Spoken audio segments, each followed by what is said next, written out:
I think we did have a moment of like, oh my God, what have we done?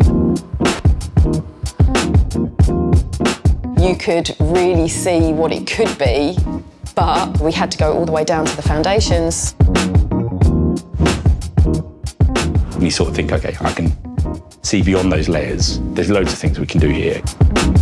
We designed it with flexibility in mind, and it's the place that we can bring people. It's like the heart of community. Hello, my name is Naveed Kiani. I go by Nav, I always have. I live with Sam Kiani, my lovely wife, who is all kinds of things, including a yoga teacher, coach, all-round nice, happy-go-lucky person. He's amazing. He's a barista and a DJ and the best spider catcher that somebody could ever hope for. I love good music and I love dancing to it, and he loves playing it. So it's a perfect match, really. When I met Nav, the idea was that he was going to move into my really nice industrial warehouse flat. But it turned out that that flat, which seemed quite big to me, got very small with him in it.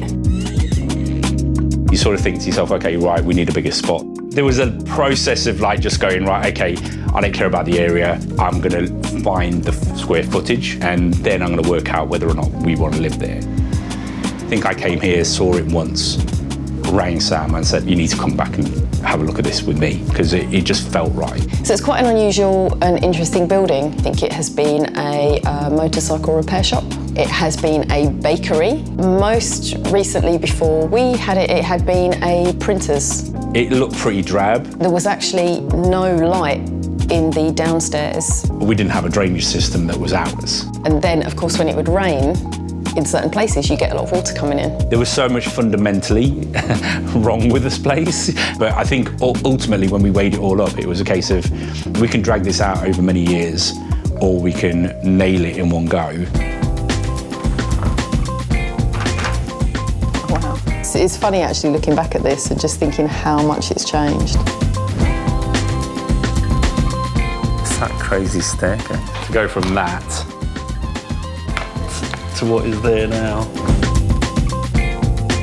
That moment where this place was stripped back in entirety, it was almost like that was the beginning of the dream. Although it was scary, it was also the most exciting moment when you could really see what was about to happen. You know, you really have a sense of the scale of what you've done, because all that is left of your house is the two walls either side. That was a real kind of like heart-stopping moment of like, oh, I really hope we've done the right thing. There was literally no house left. Yeah, I think if you want to create your perfect home, you've got to understand what that looks like for you. Really think about what you want to use the space for. So it felt really important to make this space really work for us. I mean, when we were designing the house, that was one of the criteria. We're very social people, and we realised that in how we use the space, we need a lot of flexibility. Like, for example, with the space at the front, which we could call a garage, it's the place where the coffee van comes to refuel. So it's a garage space, a yoga studio, and also an art gallery. My secret dream, if I could ever have had it, was just that I could live in an art gallery. Twice a year, there is the Open Studios events, and so we open up the studios on those two occasions. It's quite a street festival vibe. On those days, I get to live my dream and actually live in an art gallery. Most people think about London as being this very faceless, zero community place. I think there are lots of little pockets of really amazing community, and this is one of them. I'll probably speak to my neighbours like every day.